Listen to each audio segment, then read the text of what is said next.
I have been asked to be the spokesman for this Allied Expeditionary Force in saying a word of introduction to what you're about to see. It is a story of the Nazi defeat on the Western Front. So far as possible, the editors have made it an account of the really important men in this campaign.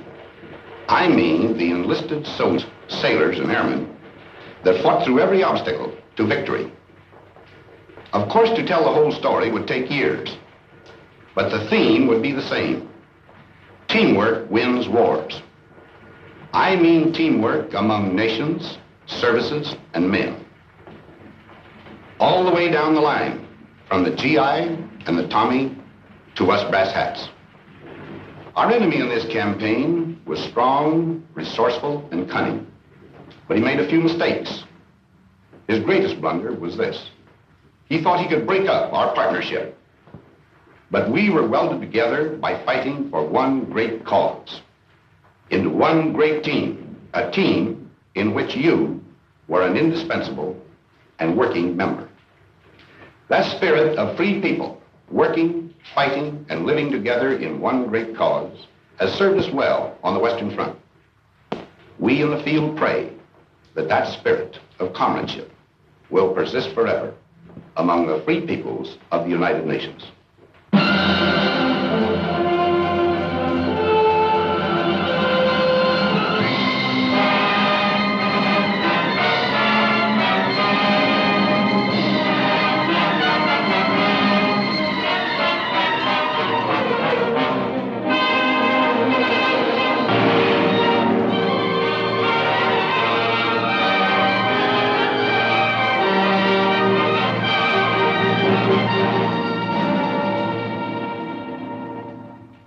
To you who now, living in love and hope, who sense a future in the surrounding air, this testament is offered. Here you may look on the violent fragments of our age and the once thinness of the little thread that made us then the citizens of freedom. For dark was Europe and the face of man when this began. The nation had gone mad and struck out everywhere the compass knew. The ebb tide of our honor fell away and left its wreckage on 100 coasts. The German cast his fires about the globe. His strength, drawn from the smoking Saar and Ruhr, lay in our weakness. And at last his conquests smoldered behind the barriers of his arms. Along the channel where the sea strikes France stood the West Wall of concrete, stone, and steel to mock the frail hopes of the petty free. Wounded, hard-pressed, and wasted on our strength, almost like madmen then, we planned to breach the wall and smash the German spine. But where? We searched the coast of Europe like fierce eagles. Between low Flushing and deep-harbored Cherbourg, our eyes sought out the place of the assault. Exits and tidal range marked shallow Flushing off. Sand and the wind canceled the Belgian coast. The North Seine beaches were too small, and cliffs barred the approaches. Cotentin, too narrow. The Pas de Calais, heavily defended. It all resolved on Normandy, on Caen. There planes could land upon the carpet ground. The coast defenses were more light, and tides had a good range, and men were safe from winds. So on 5 miles of still unbloodied sand, the fretful course of fate would be assailed by armored nations. Now our people bent to the construction of a steel array and took the builder's hammer in their hands. It seemed almost as though the sun stood still till our free peoples, full of rage and power, heaved through the air the ponderous spear of war. This is our people's story, in their words.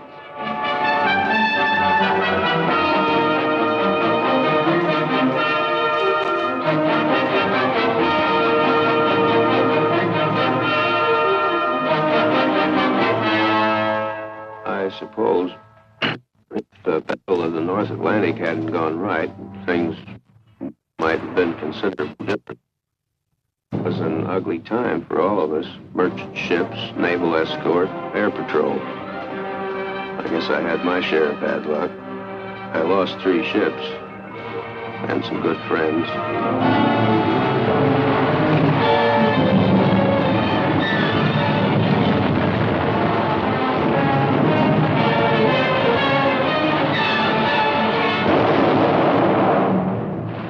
I remember remember reading somewhere that when a seagull comes down on a patch of oil, its feathers stick together and it can't get off the water again.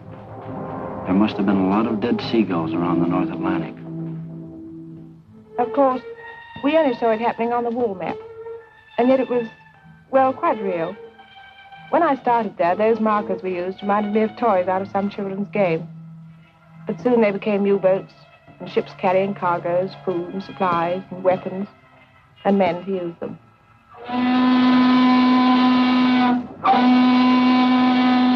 I remember coming over, the worst thing about the trip was you didn't know where you were going. Wherever it was, you'd be a stranger, and nobody likes that. That ship was loaded from stem to stern with sad sacks. Around the third day out, things got pally. Like the fella said, we're all in the same boat. The comic. Finally, we got to Liverpool. They had a band to play us in, an English Army band full of chimes. I'm Dreaming of a White Christmas, they played. To tell you the truth, it was pretty corny. But nobody said anything because, well, you know, it was a nice gesture. Funny thing, on the way over, you felt like you were the whole works. You couldn't help it. But then, all over the UK, you'd see things that made you begin to realize you were just part of a big proposition. All kinds of things.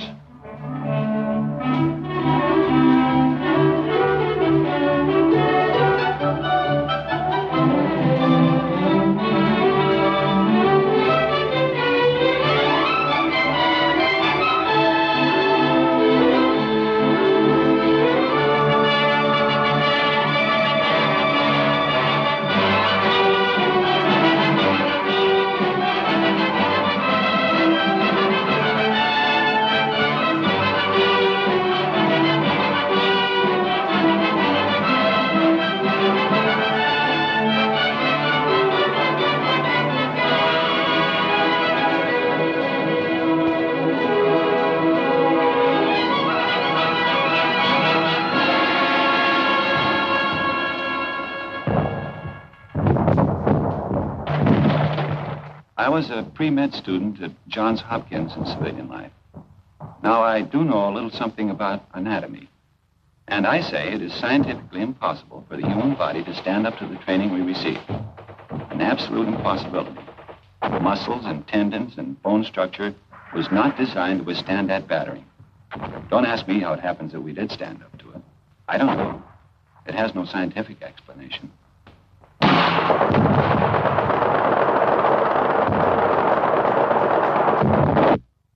Here, listen to this.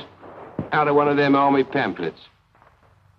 To a young man, soldiering in the army of today offers exceptional advantages and opportunities, such as physical training, foreign travel, sport, and many other facilities which are normally denied to those engaged in the majority of civilian occupations.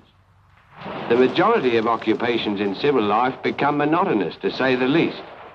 But in the army, life is so varied that there is little or no prospect of a monotonous or irksome time. So men were girded for their highest hour. While they learned the lethal arts of war, in small and secret rooms, the planners met to watch their work mature. Beyond our view, the German, proud and confident, stood calm in deep emplacements on the armored coast. The war was not yet one of men and blood. The weapons were the factories and the maps and voices speaking in the hidden night. Season by season, all our plans advanced, and those few men on whom the mass of war rested with all its weight worked ceaselessly. I used to wonder whether the millions of people doing their various jobs realized they were part of it all, paving the way for the invasion. We kept bashing away at German targets, mostly steel and oil. The Ruhr, Hamburg, Battle of Berlin. Things were getting tougher every trip. More ground defenses, more night fighters, more crews not coming back.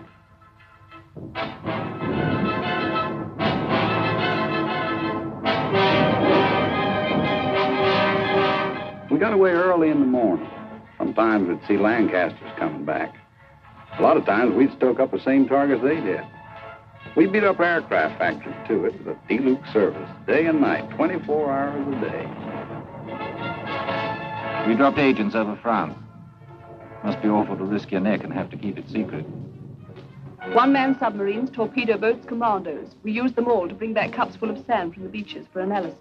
It had to be quick drying with a solid clay foundation. It would have to support 30-ton tanks. I must have photographed nearly every field in France. Real job, of course, was the Caen area, but I didn't know that, nor did Jerry. We dropped stuff to the Mackey, arms, ammunition, sabotage materials, and so on. Then went over ourselves and taught them how to use it. We built it to specification, but we hadn't the least idea what kind of a gadget it was. The only name it had was Mulberry. It was vital to know all about the Seine Bay and the tides. And we trained the men to negotiate those tides and landing craft. Wearing down German sea power in preparation for the day. Special study of the weather along the Normandy coast. Miles of wire netting for the beaches. 7,200 tons of petrol per day. With an underwater pipeline to carry it to France. A white star is the emblem of liberation. Triple inoculation for all personnel. New ships pouring from the stocks. Old ships adapted. Listening to the German radio output for fresh intelligence. That was just part of the pre-invasion work. By December 43, the plan itself was set, and we took it to Tehran for final discussion. The three leaders approved the plan. Our Russian forces advancing from the east and invasion from the west. And then the date was set.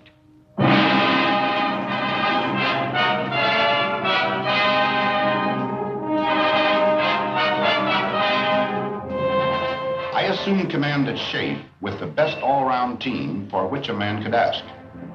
Some had already been working for months in England. Others I brought with me from the Mediterranean. We adopted first a master plan, and then had to coordinate every last detail of the ground, sea, and air plans. While this was going on, we led off with an air show designed to make the landing points as soft as possible, to batter the German communications, and to make certain we'd have control of the air. It was quite a show. Those airmen did a magnificent job.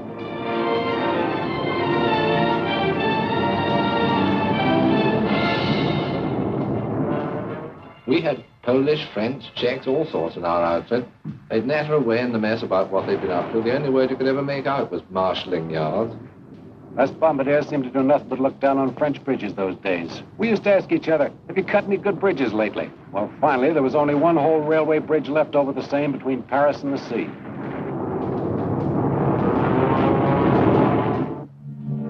Down in the late spring, through the wounded towns of England, moved the mass made by our patients.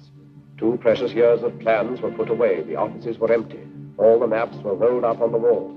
What had been paper at last had come alive. Across the channel, aware of our resolve, with cold contempt, alerted Germans stood beside their guns, and reinforcements rumbled from the Rhine. Their generals were prepared, their might was poised. They looked across the heaving sea and grinned. They would reap harvest of us on the beaches, and even death himself would stand amazed. Yet faint across the groaning of the sea came the thin thunder of a mass of power. Born from the great free peoples of the earth, it gathered in the ancient ports of England to crowd upon the steel-encumbered ships.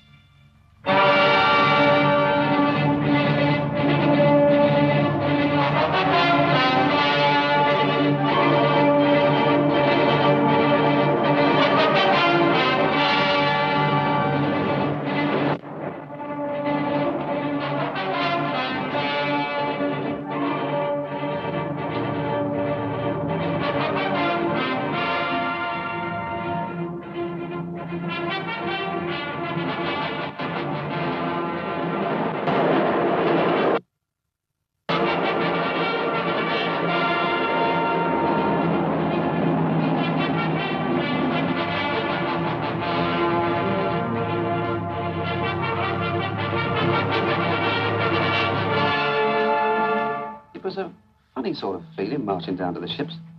We'd done it plenty of times before, of course, on schemes and that kind of thing. They didn't tell us this was the big show. Might have been just another exercise. Some of the chaps cracked gags. They wasn't very comic, but we laughed. I think we all guessed. The general feeling was, okay, if this is it, let's get in there and get it over with. Waiting always got on my nerves. Even waiting for a bus, never could stand it.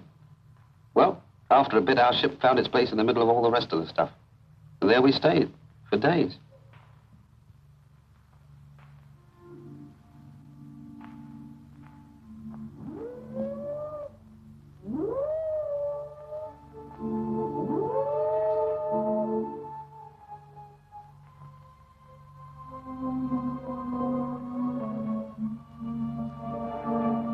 Gave us the final briefing then.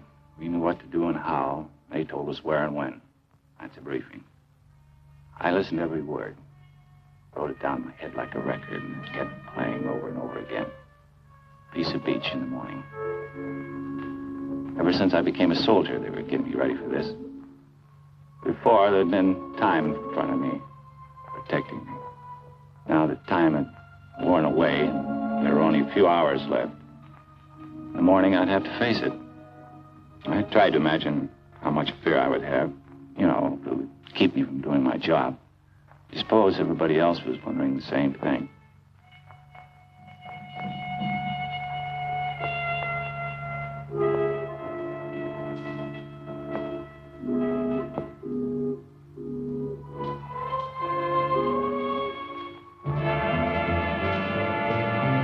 Nobody said anything official, but all of a sudden the ship got much busier. And over the amplifier, the chaplain said he'd be saying Mass at 18:30 hours. Funny, I don't think I ever believed, even after the final briefing, that the invasion was going to come off. Then a voice in the loudspeaker said, men who wish to take their anti-seasick pill should take the first one now. That did it.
Tugging a glider, the way we always practiced it, except that I've never been in the air with a whole army before.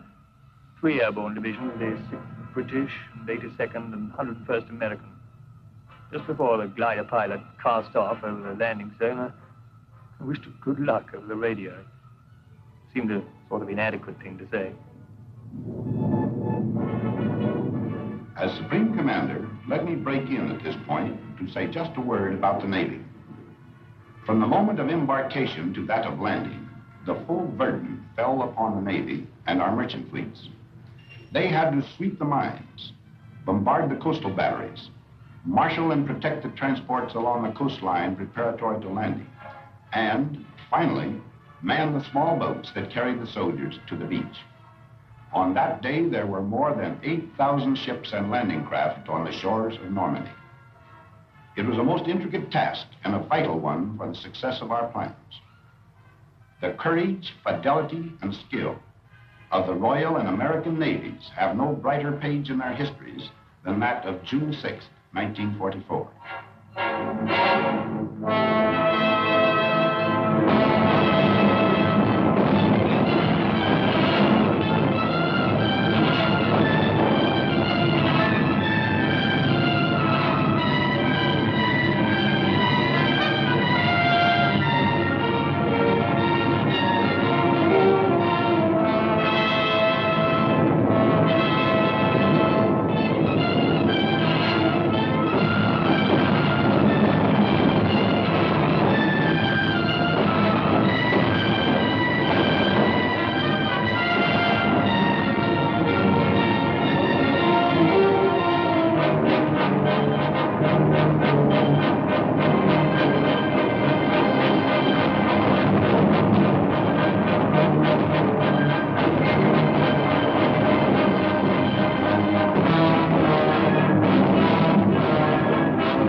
Back in London, only a few people knew. It was a well-kept secret. Around daybreak, we correspondents were called and told to be at the Ministry of Information at 8. Then they told us.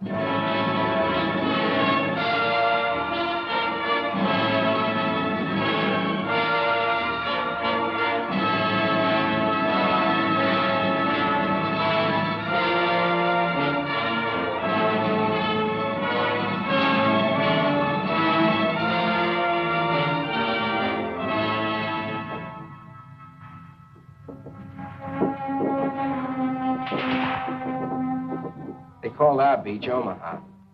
Don't ask me why. I've never been to Omaha, the one in Nebraska, I mean. If it's anything like Omaha, France, you can have it. I understand Omaha was the roughest spot. We lost some good men, took a few prisoners. It was a lousy trade.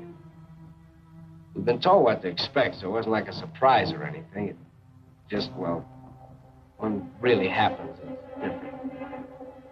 For a while there, we were pinned down, but a lucky thing, the other beaches were going better, so we got a little more than our share of the old teamwork. Navy come in, the air guys, and finally we got moving good. You know, you hear a lot about how long it takes to make battle-hardened soldiers out of green troops. Listen, I got to be a veteran in one day. That day. And so they paved the beaches with their blood and lurched across the dunes and reached the roads. The German parried fiercely. In the depths of rich green pastured Normandy, the 3 airborne divisions, first of all to land, fought lion-like against most grievous odds. And loud across the cratered face of France came German reinforcements. From Berlin, a voice cried out the Allies must be hurled into the sea before another day had burned its hole in history. Locked in battle, the armies clashed. Our first objective, then, was to merge all the beachheads into one, and 50 miles of men drive on together beyond the red sands through the broken wall.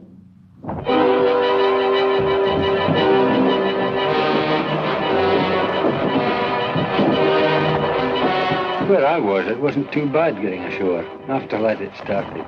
We had to fight for every bloody field. And it was the same each time. Crawl on your belly, keeping your backside in like you'd been told. Chuck in a few hand grenades, then rush them. Sometimes they killed us, but we were killing more of them.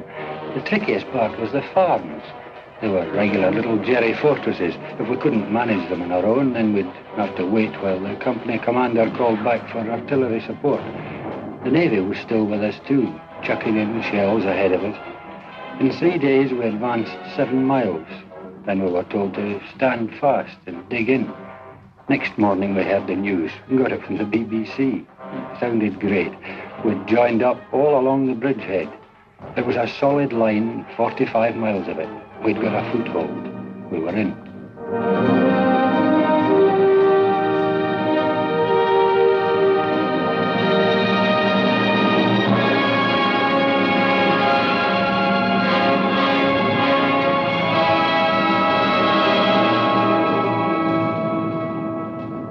We didn't have to do much navigating to get there. You just followed the convoys. I was doing close support. We waited around, and then the ground troops would whistle us out and told us about some Hun target they wanted removed, and then in we go. We were like taxis on a cab rank.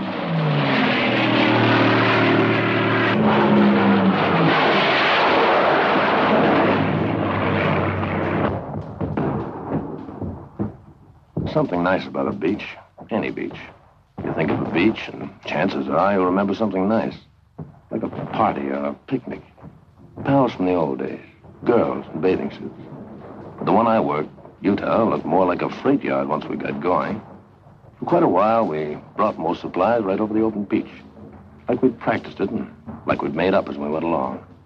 We worked a 24-hour shift with ducks, lights, rafts, rowboats, all sorts of Rube Goldbergs.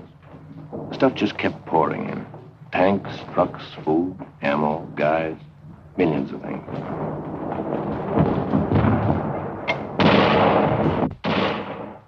We didn't think we'd spend 15 days in the same field outside Caen, with the wood behind us and the Germans in another wood half a mile in front of us, and a little empty valley in between. Each side mortaring each other all the time. Just meant you had to live in a slit trench. You got into a routine. You know, stand through from 4:30 to 5:30, and 2 hours wait for breakfast. Came up fairly hot. Tin bacon or sausage, tea, of course, biscuits. We've been living on compo food since D-Day. It was good food, but, well, you know, you got tired of it. I'd have given a lot for a slice of fresh bread and butter or a cup of fresh tea. 15 days is a long time to stay in one place and be mortared. Yet so you think everyone's coming straight for you.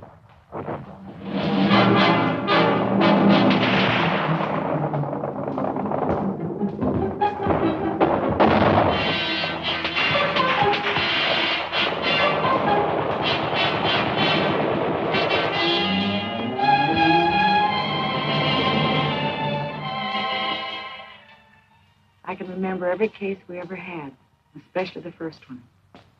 The ambulance brought him in late one afternoon. I came over to where he was lying, and he looked up and grinned. I asked him how he felt.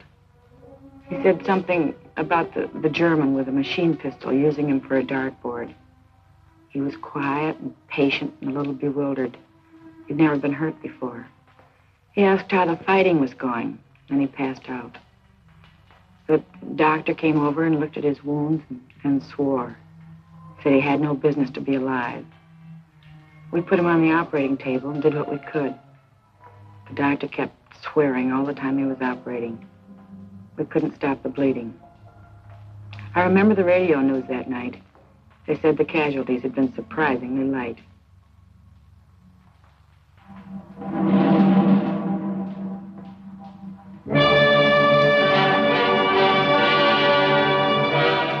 They said the whole thing was dear old Winston's idea. A collapsible prefabricated harbour with everything on it except a nappy. Well, I wouldn't put it past him. It's the sort of idea he would have. Worked in the end. Mulberry, they called it. Well, I felt pretty good about it because I'd watched it grow right from the sinking of the first ships for the out of breakwater. And further along to the west, the Yanks had brought one over too. Then on D+13, I think it was, an onshore wind started up. Not much at first, but it got worse. Unloading onto the open beaches got very tricky. We heard that over on the Yank section, the other harbour had been put right out of action. And when the wind dropped, old Mulberry looked pretty sick. And up to that time, it was the only bleeding harbour we had. At the green tip of Normandy, the town of Cherbourg lay, a harbour for supplies. Our need for ports was vital as our breath. The German knew our lack and swiftly drew his forces into tight defensive groups so to contest the issue. All our plans turned upon Cherbourg. All our strategy waited upon its empty docks and piers.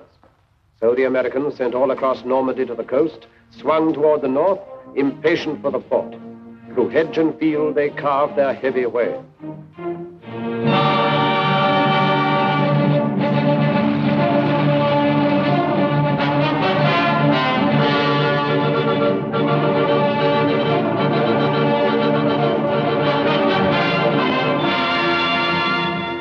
Remember back now when it seems like we took Cherbourg a couple of days after we hit the beach. Actually, it took 19 days to cover 30 miles. 30 miles and about 92,000 hedgerows, and a battle at every hedgerow. Otherwise, it was nice country, like Connecticut. Pretty trees and orchards, lots of cows, and nice little farmhouses. The apples were too green to eat, I remember. We hit it off fine with the people. Farmers, nice people. It got tough when we pulled up on the outskirts of Cherbourg. They had great defenses. And the artillery really carried the ball. For 3 days, we sucked it to them. Sometimes we were pouring in at point-blank range over open sights. Finally, old von Schlieffen, the German commander, tossed in the sponge. That's after telling his men to fight to the death. We took Cherbourg on June 25th. Everything was rosy except the harbor we come from. The Jerrys had really smeared that harbor. But right away, our guys went to work cleaning it up. And the way they tore into it, you could see that pretty soon it'd be waiting for us fine. Then, well, we fought our way up the peninsula. Now we'd have to fight our way out of it.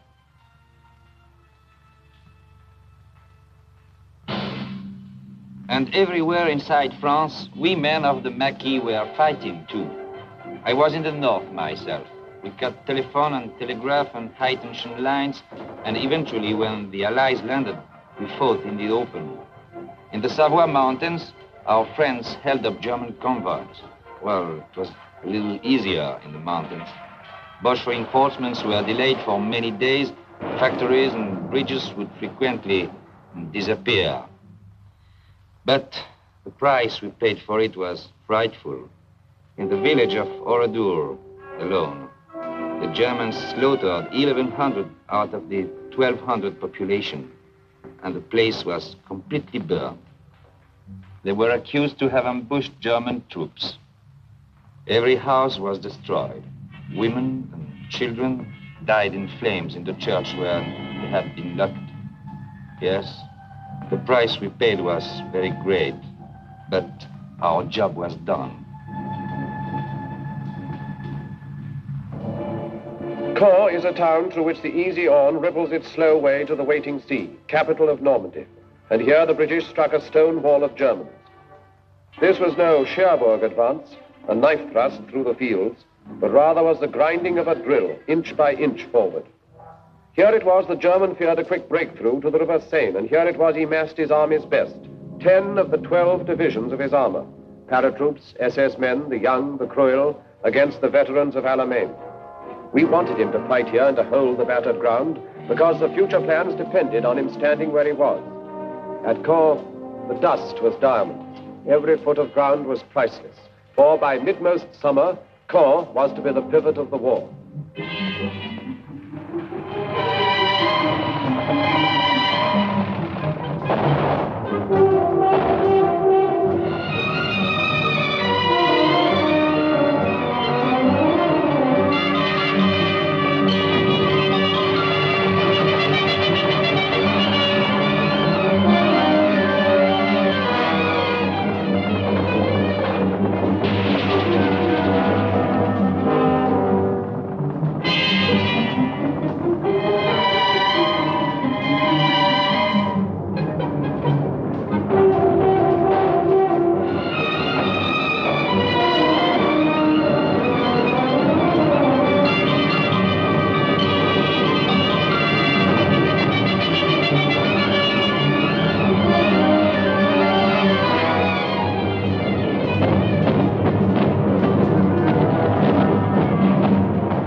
First decent-sized town we had taken, but there wasn't any celebration because we knew nothing had been settled. Jerry was as strong as ever. One of the men said, "God, are we going to have to go right across the world doing this to beat them?" Because most of Caen was dust, just plain dust. I wondered what Hamilton back home in Canada would look like after a beating like that. Well, anyway, our tanks and the British started massing and moved south out of the city. We knew there was a big do coming up.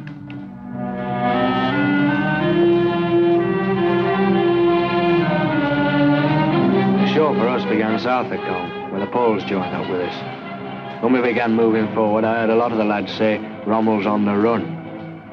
But I'd been at Alamein, I knew he wasn't on the run. And I was right. There was nothing lovely about the battle south of Caen. No pincer movements, no outflanking, no nothing like that. Just an hard, bitter, bloody slugging match. We had to stay there and give as good as we got, even if we couldn't give better.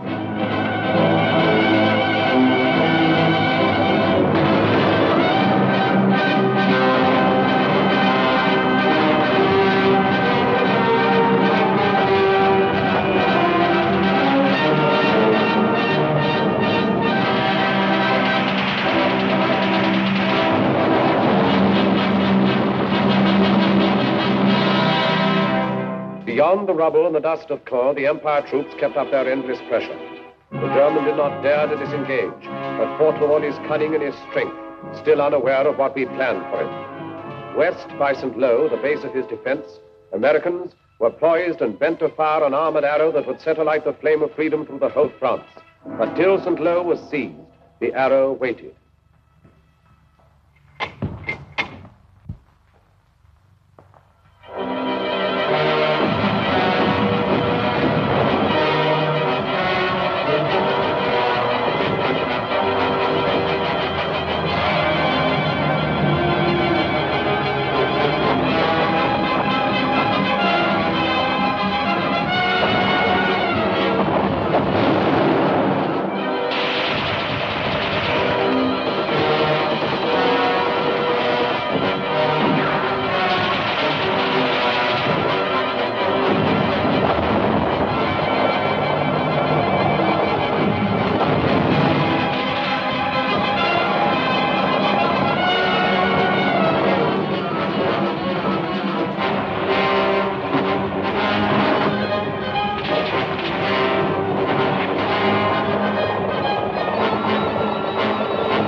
One minute it's quiet with the birds singing. The next minute, the column of Sherman tanks coming around the corner going wide open. My buddy says, where those tanks come from? So I asked the tanker. He yells down there, the Third Army taking off. Been waiting for 3 weeks. Prepared somebody let the rabbit out of the hat. Man, what a rabbit. With pearl-handled revolvers. When I think back to the breakthrough, I don't seem to be able to remember anything but the French people. People beside the road, kids we couldn't stop to give candy to, FFI boys bringing in the krauts from the fields, and farm workers waving as we went by. It was easier to look them in the face and smile and wave back at them when you hadn't had to smash their homes to pieces first. The morning we got into Rennes, boy, that really was liberation.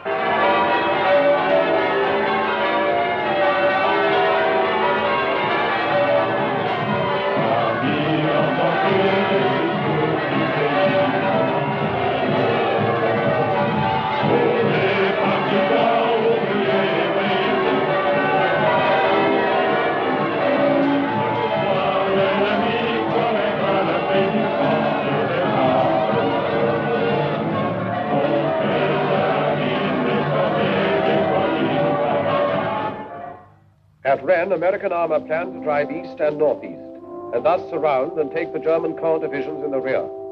The foe laid plans to stop the Arrow dead by cutting its supply route at the point where it stretched narrowest along the coast.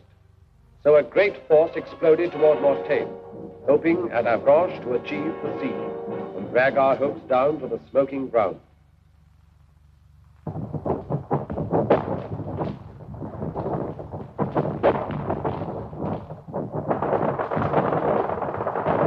There's a lot of places I'd rather talk about than Mortagne.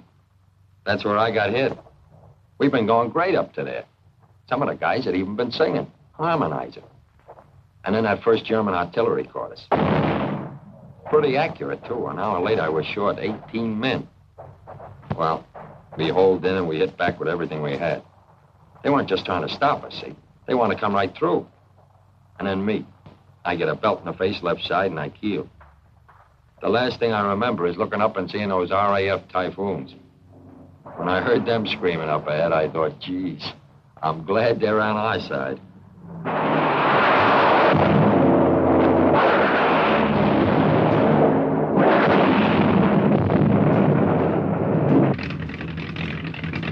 I was sitting in front of the intelligence office doing a bit of sunbathing when headquarters came through saying the area northwest of Mortagne was packed with German armor heading west. Well, that started it. For 6 hours, the wing kept it up absolutely non-stop. Take off, attack, land, refuel, rearm, and take off again. It was the same on every airfield in Normandy. The only briefing I gave the chaps was, well, you know where they are. And the only interrogation when they got back was, well, how many did you get?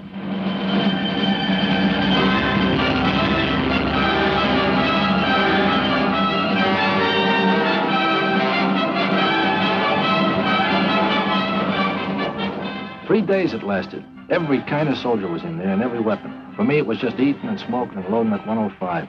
No sleeping. Then things quieted down and the word came back. We stopped them cold. Everybody felt like celebrating, but that was a tough order out there. I tried drinking a whole bottle of cough medicine. It worked fine. I got stiffer than a plank. The counterattack, which took us by surprise, still did not hinder our deceptive plans, for down from Caen, the foe had drawn a force and left his north flank weakened. Now the stage was set. Toward Calais swept the Empire troops together with the Poles. The German heard behind his back American armor churn toward Argenton. Outgeneraled and outfought, he found himself within a closing trap.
I've covered them with the gun down to the clearing stations.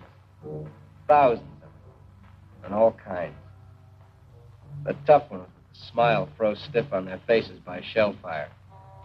And the plain Joes that had too much were ready to tell you that. And their poker-faced officers that never lost the poker-faced look. The SS, the parachute troops, the old soldiers off the Russian front, I've seen them all. The Hitler Youth babies looking like they walked out of Lincoln High. Expert killers. Smart Alec with their talk of rights under the Geneva Convention and asking, when do we go to America? And the other guy who crawled out of a hole with his hands up, all through and talking too much, ready to swear he hated Hitler all the time. The kids that knew how a machine gun worked and nothing else. Grinning like they were still on top. They could hardly hold that trigger finger still. The middle-aged guys wanting to tell you about the wife and kids. You'd let them. And they were through killing when I saw them. And through getting killed, too. Some of them thought they were lucky, and others didn't. Dutchman on the Place de la Concorde and began the battle for the city.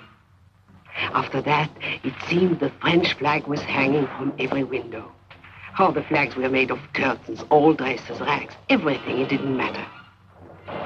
4 days later, we heard shouting coming from the Hotel de Ville. We started running. Me, my husband, everyone in our house. As we ran, people were screaming.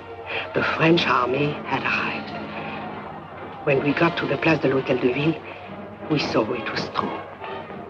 I kissed my husband because he was crying. Oh, it's funny, eh? We began to realize how unhappy we had been for 4 years and how lucky we were to be alive on this August evening.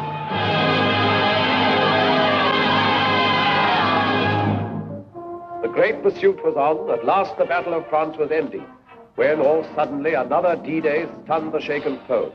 2 armies struck, American and French, along the broad-beached southern coast of France. Then north, the 2 new armies rolled like waves to join the forces moving on the Reich. Beyond the Seine, where from 100 sites the Germans launched their flying bombs and brought death and destruction on the English towns, our valiant armies went about the task long since assigned them. Toward the Reich frontiers, Americans advanced. Against the ports hugging the Channel, garrisoned in force by desperate foes, Canadians were sent. And in a thunderous sweep, the British armor surged toward a waiting Brussels.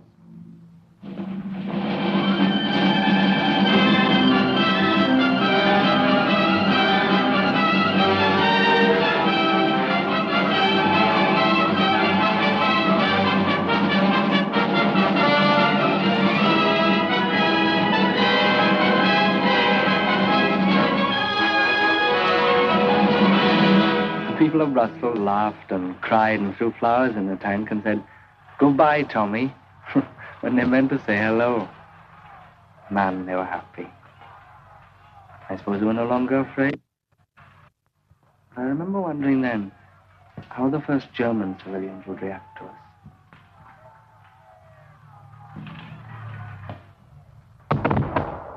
I remember one day we were coming across a big flat field. Didn't look like nothing special. I hopped a barbed wire fence, and a guy says to me, "Guess what?" So I says, "What?" So he says, "You're in Germany. There's a sign over there says." Then like a dope, I thought, well, it won't be long now. I won a quid over the fall of Paris and Tim Bob on Brussels. And I had a fiver on it being over by October the 1st. I remember the point system for getting out of the Army came out about this time. I began to think of that gray chalk-striped double-breasted suit in the mothball. I was in the 7th Army coming up from the south of France. One day a lieutenant said, "Take a ride with me. I got some prisoners for you to guard." "How many?" I says. "About 20,000, he said. A whole German division had surrendered." We Canadians were advancing in the north. And one day we came across a thing I'd never seen before. I guess it's a flying bomb sight, the officer says. Well, that really made me feel good. The prisoner told us the newest Jerry gag. If an aircraft shows up white, it's American. If it shows up dark, it's British. And if it never shows up, it's the Luftwaffe. Every time they sent me along to set up a forward switchboard and I got my earphones on, I found out that the rear switchboard had leapfrogged 5 miles ahead. I wrote to the old man in St. Louis. He owns a men's store. I told him he better cut prices on GI neckties and socks if he didn't want to be stuck with a lot of military apparel. Someone asked the Sergeant Major what he thought the chances were for a spot of leave. Don't you worry about leave, lads, he says. We've got the Japs to finish yet. Regular soldier, of course. Keen. It was a terrific feeling crossing the German border. We were sure nothing could stop us.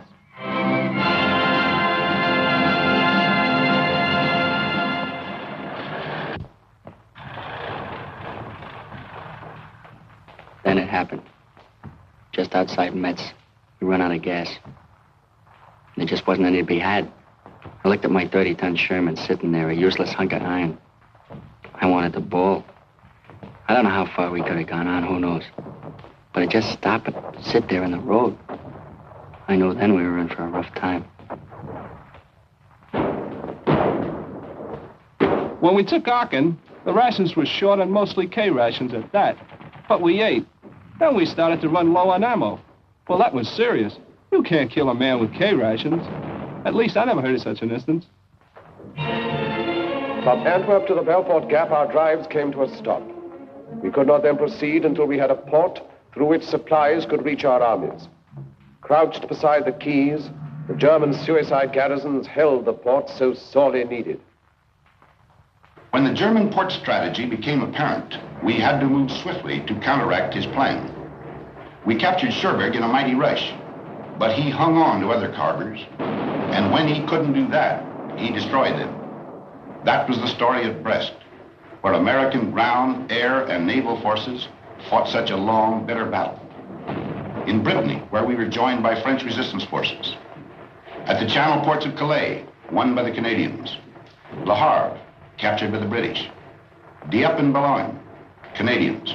And Dunkirk, besieged by the Czechs. It takes a lot of freight per day, per man, to keep an army fighting in the field. The fellows I charged with getting it to the front had a tough nut to crack. We just didn't have enough working ports, that's all. Supplies suffered. Our offensive was slowed, and the German was gaining time to consolidate a new defense line. When our supplies petered out, we'd just reached the Siegfried line. That's as far as we got. We went through the first part easy, Dragon's Teeth and stuff like that. Then we hit the pillboxes, forts, obstacles, hidden positions. It was like going into one of those joints in Coney Island where you get lost. But instead of mirrors, they had guns. With supplies, maybe we could have cracked it then.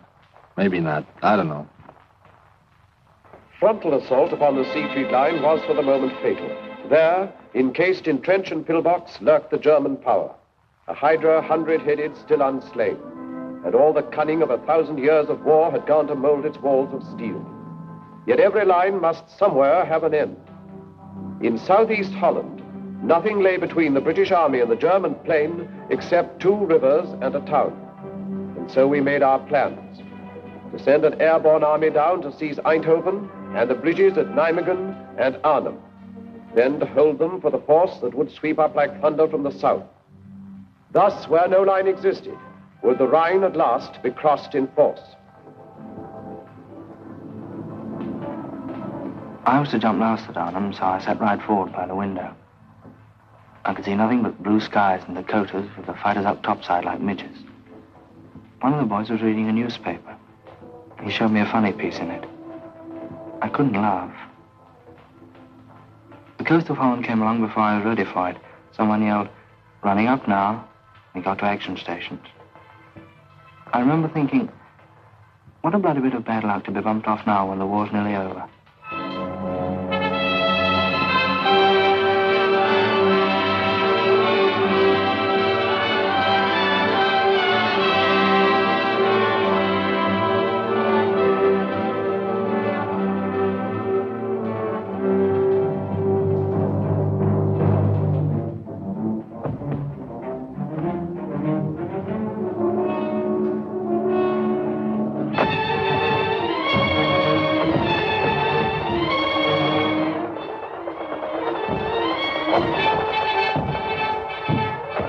The Limeys drop at Arnhem, and we come down and go to a place called Eindhoven, Holland. She goes good. We get right, dig in, set up a defense perimeter, and wait for the British Army to come up. And we join them and head out for Nijmegen. The bridge at Nijmegen hardly had a mark on it. We crossed the river and started out for Arnhem, but we didn't get far. The Hun knew as well as we did that we'd got to get through, and he put in everything he'd got. That was the worst I ever struck. Knowing our men were there waiting at Arnhem, and we couldn't get to them. At Arnhem, we got ourselves well dug in, us and some of the posts. We were short of ammo and food. That was our main worry. I'll never forget those supply dropping missions. The way Jerry let loose at them and the way they just came straight on into it. Towards the end, we knew the situation was bad. We knew we were hemmed in. We knew it was possible we wouldn't get out. More than anything, I remember the way everyone behaved. Men you knew as the toughest fighters became gentle, kind, and considerate to each other. I knew a lot more about men after Arnhem. The guns died out in Arnhem. Then we knew the greatest gallantry was not enough to cross the final bridge. And now no choice remained to us. Direct assault against the Siegfried line would be the only way to carve our corridors into the Reich. But first a port was needed for supplies. Antwerp we had, but thundering German guns controlled the 30 cold miles of the Scheldt from Antwerp to the sea. The docks were still, the winches silent, all the ports lay dead, a useless city severed from the sea. It would stay dead until we cut a way through the grey Scheldt. So the battle formed to free the estuary for our ships. I covered that battle for the Associated Press. I only wish I could have written the story with the greatness of the men who fought it. It was vicious and fearsome fighting all the way. The Canadians and the Poles clearing the south bank of the river, the Royal Navy and Marines and Norwegians charging knee-deep in blood and water into the mouths of the 9-inch shore guns at West Capelle. It was the kind of fighting that makes legends. And the minesweeping of the Scheldt afterwards. It was the greatest operation of its kind in history. The cost of that first ship into Antwerp harbor was the lives of thousands of our bravest men. I reported it as well as I could, but their memory deserves more than words.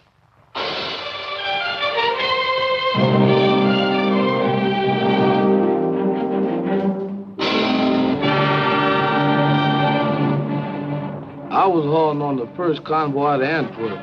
When I got to the front, I saw more empty supply dumps than I liked to see. The boys wanted to know where the stuff was. You can't fight without stuff. Anybody knows that. I made lots of trips, don't know how many. Driving all day, all night, singing so as to keep awake. Songs like, Milkman, Keep Those Bottles Quiet.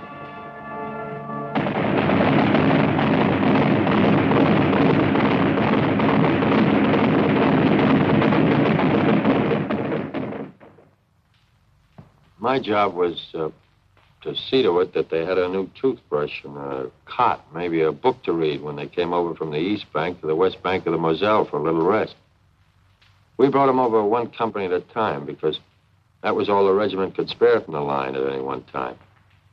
Somebody had tapped them on the shoulder and said, "All right, boy, you're going back across the river for 24 hours rest." And here they were, where they could rest. They just couldn't believe it. Here they were for just 24 hours without war. Everything was down to essentials, counted out like dollar bills through a teller's window. One night's sleep, one day's hot meals, one clean change of underwear, one clean pair of pants, one shave, one hot shower, one movie. I used to wonder what was the best of that day. Was it the chance for them to write home, a hot shower, or that long-legged girl on the screen? Whatever it was, all of it was over by morning. They were going back with their one clean suit of underwear, the hot shower, the clean shave, and the good night's sleep. Back across the Moselle to their holes in the ground and the shells.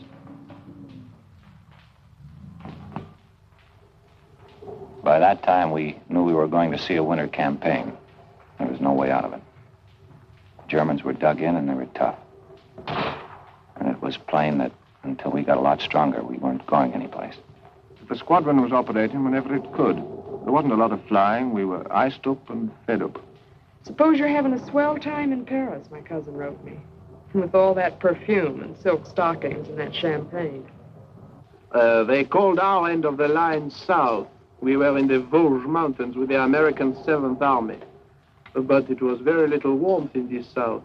I recalled with pleasure the Mediterranean where we had landed in August. Ah, but memories do not keep one warm. Before I joined the army, I'd have thought it was certain death to dig a hole in my back garden and live in it for the winter, but that's what we did. The sergeant said, well, squirrels do it every year. Yes, I thought, but they don't man machine guns as well. There was no heating in our Brussels office. I put on so much under my uniform, they called me the bundle from Britain.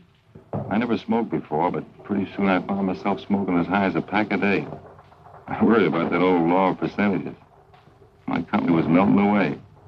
You'd look up one day and be fighting alongside a stranger. It was a lonesome feeling. Our hunk of the line was the Ardennes. Pretty quiet. A lot of outfits had gone up north. Started a million latrinograms about the wearing one of our offensive. Then one day I'm standing guard and these shells start. I thought for a minute this was it.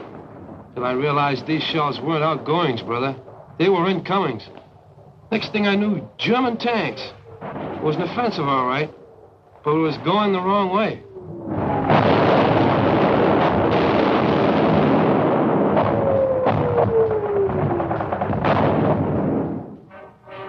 The offensive we were mounting to the north was suddenly forestalled and set aside, as through the rugged, thinly held Ardennes, von Rundstedt's truck. He cut a fiery path through the American lines and sent his tanks desperately driving toward the River Meuse. A night of fog and pale December frost saw the beginning. None foresaw the end. He aimed for Antwerp's harbor through Liège, and all our plans held fire while we bent our strength to curb the Germans in the Bulge.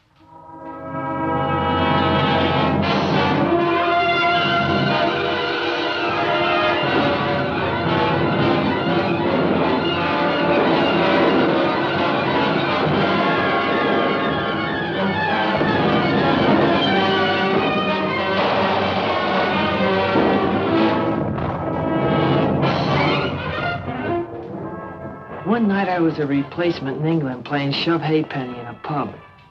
The next day they shoved me in an aeroplane, and that night I was fighting Germans and being kicked around.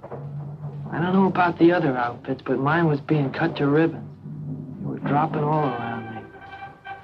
The thing that still sticks in my head is the medics. The only weapon they had was a needle, but they were around right where it was the hottest.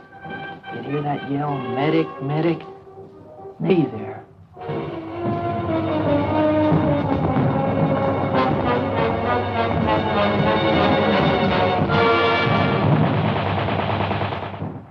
Our whole division got a presidential citation for what happened up at Bastogne. Even me, just a cook.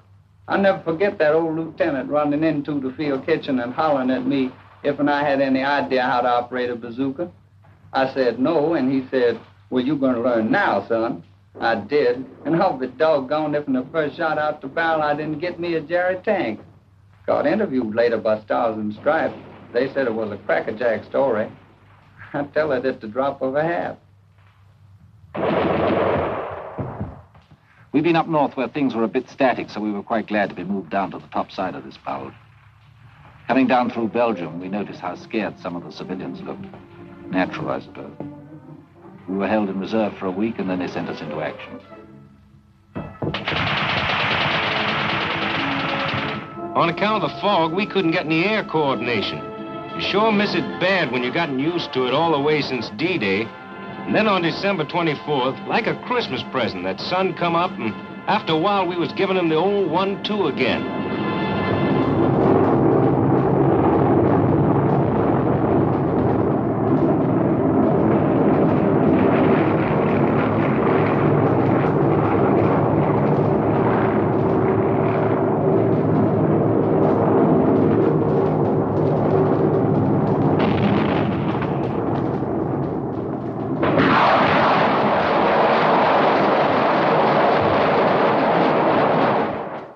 We stopped them dead, finally. It cost us plenty of men, but we stopped them.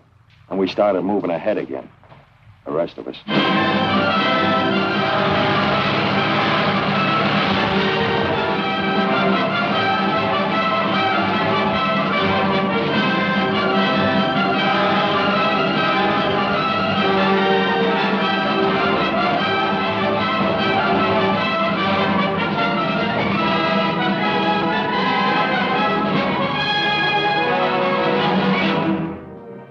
Rundstedt reeled back on a recoiling spring. His great attempt was over, and his armies that had devoured such a wealth of blood sagged sodden towards the Rhine.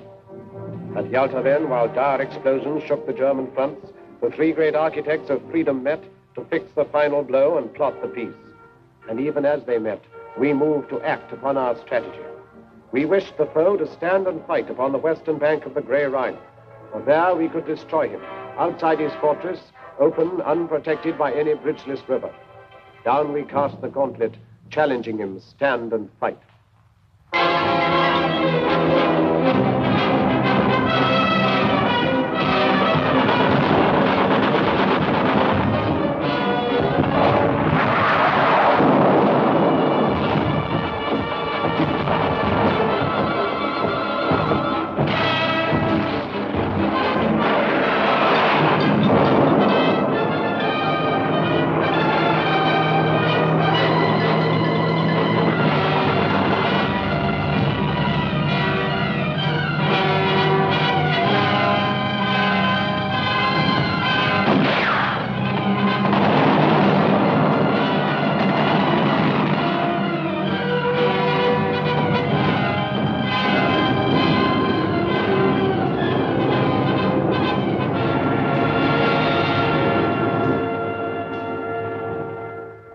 We were attacking the north of the Canadians, round about the Reichswald forest in the Dutch frontier area.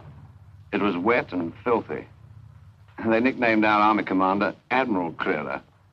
Or anyway, the enemy put up some very stiff opposition. But actually, this was just what we'd hoped for. It showed that Jerry's emotions about fighting for every foot of his beloved fatherland were getting the better of his sense of strategy. And every German killed on our side of the Rhine was to make it easier for us on the further bank. And a lot of the Boche were killed, I can tell you. Reichswald was the bloodiest show I've seen in this war.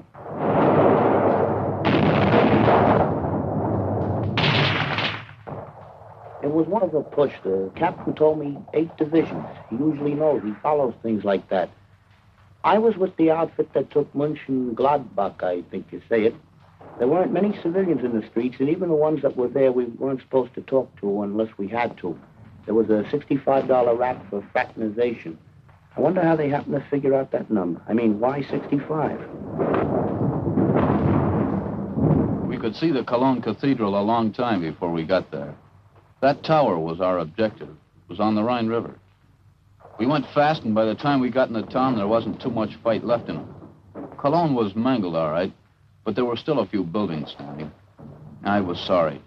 I thought of those French cities, flattened. Anyway, we got our objective. Now we had to cross that river. I thought they must be very short of men when they put us sailors into battle dress, lugged the assault boats on the trucks and sent us across Belgium by road. We talk about silent service. I'd never been sick at sea, but I was sick as a dog on the road. When we reached our destination, I was feeling lousy, longing for a breath of sea air, and found the whole bloody landscape under a stinking smoke screen. Like London it was. The next day we got up to the Rhine. It was good to get a glimpse of the water again.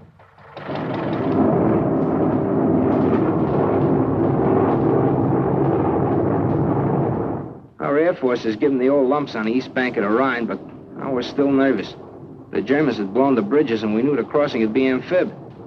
When I'm nervous, I get off my feed. For 2 days before that crossing, I couldn't eat nothing but a couple of Milky Way bars. It was going to be D-Day all over again. Dangerous. A miracle. There it was sitting there, big and black. I'm no architect, but to me that Remagen Bridge was the most beautiful bridge in the world. In the Army, when things go as per plan, that's wonderful. But when they go better than planned, then you figure the chaplain's working overtime. It was a break getting that bridge, and we cashed in on it. And the first guys over the river were over in style. The watch on the Rhine was finished, washed up. For to coin a phrase, kaput.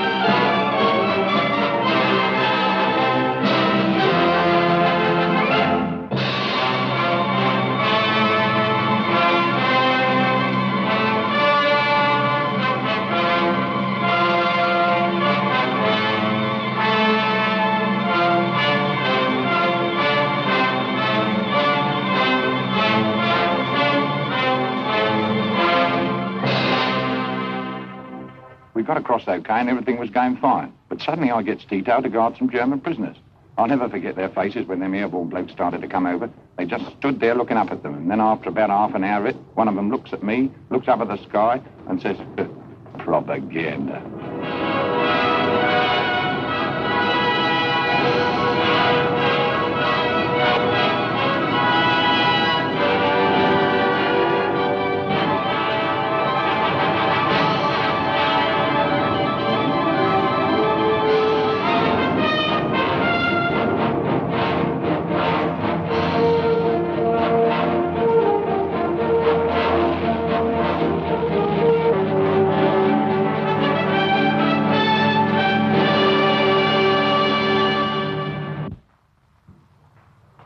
Pocket was the first big objective across the Rhine.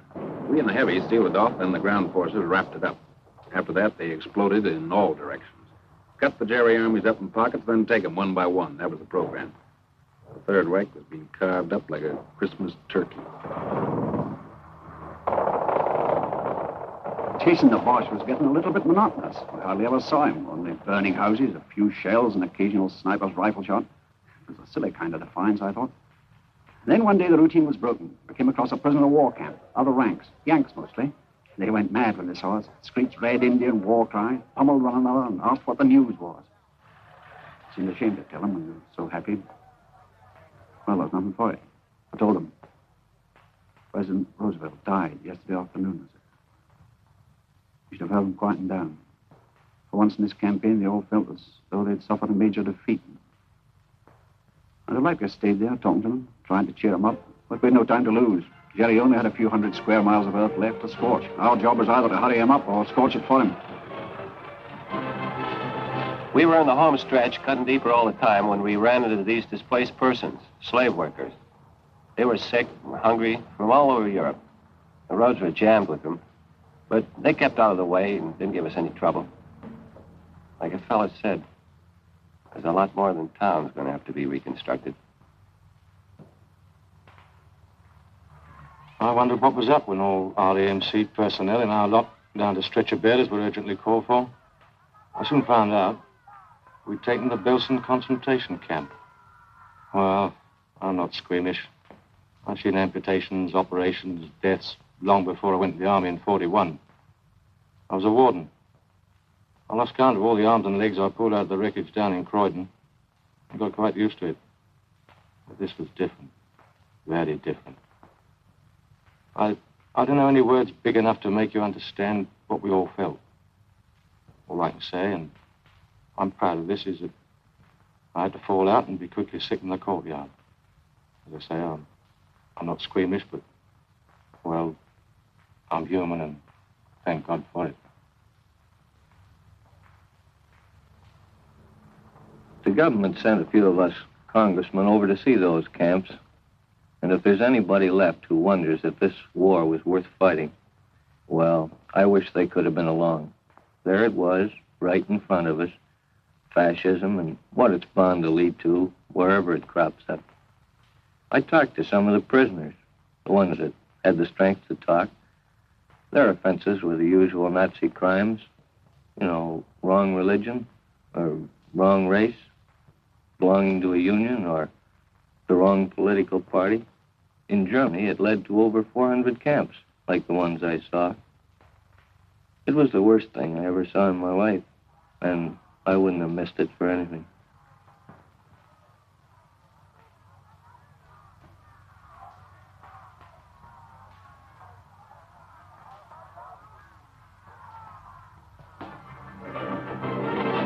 When an army gets to moving in a hurry, that's where air transport comes in. We'd been flying in the stuff along with the British Transport Command since D-Day. And towards the end, they seemed to be moving faster on the ground than we were in the air. As pocket after pocket of the foe fell, our hopes rose higher than the soaring flames that marked the broken towns of Germany.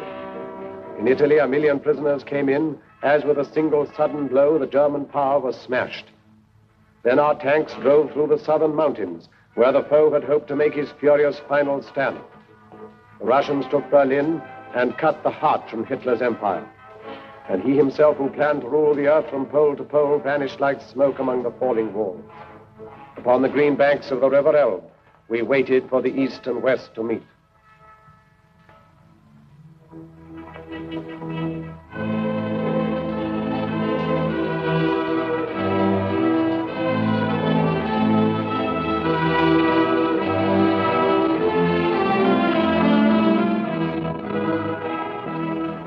We linked up with the Ruskies at the Elbe River. I hung around for a couple of days with a Tommy gunner named Konikov. He didn't know any English, so I taught him to say my aching back, and he taught me Tovarish. That means comrade. We drank toast to Lend-Lease and had a million laughs. Then old Konikov found an interpreter and gives a toast to the great American soldier. That stopped me. We did all right, but I don't like to think where we'd have been without them.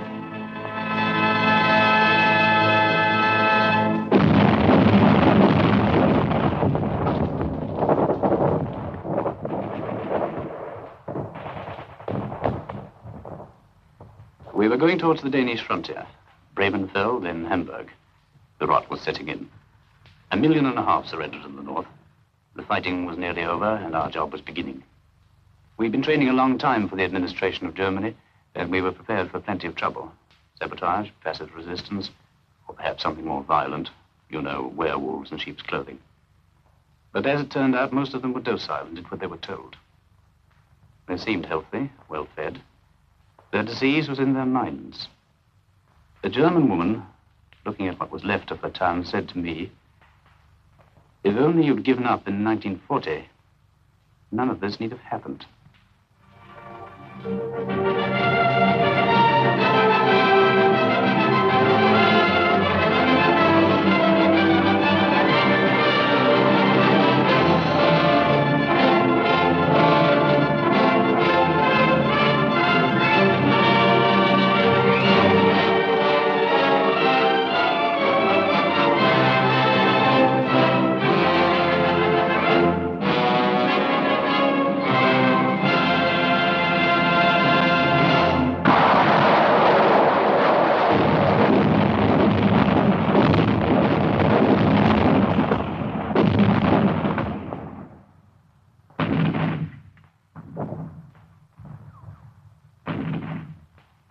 At 1 minute after midnight, May the 9th, 1945, the guns stopped.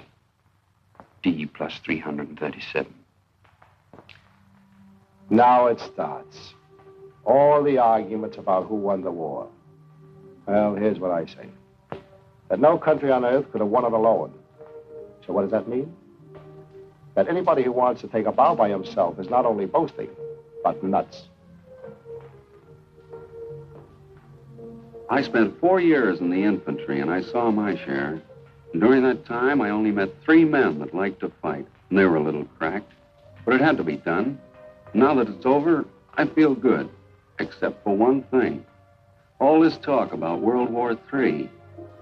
These big pessimists that talk so easy about another war just didn't see this one, or enough of it. We watched them bringing in some high-out prisoners, quite ready to be friendly, some of them. I was thinking of fellas I'd known who'd bought it. Crashed, shot down, missing. Right through from the Battle of Britain. I remembered their faces, or some joke they'd played, or maybe just the way they laughed or something. There seemed to be such a lot of them, I remembered.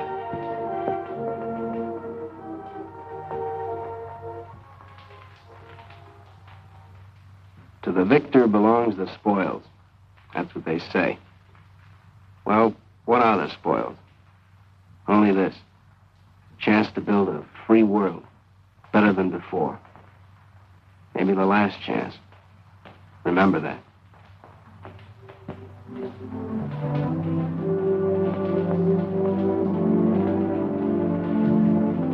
Now the time has come to put our victory to the tests of peace. In company with men of many lands to sift from ashes what the struggle taught. In the rebuilding of a broken earth, may we keep in our hearts this ancient prayer. O Lord God, when thou givest to thy servants to endeavor any great matter, grant to us also to know that it is not the beginning, but the continuing of the same until it be thoroughly finished, which yielded the true glory.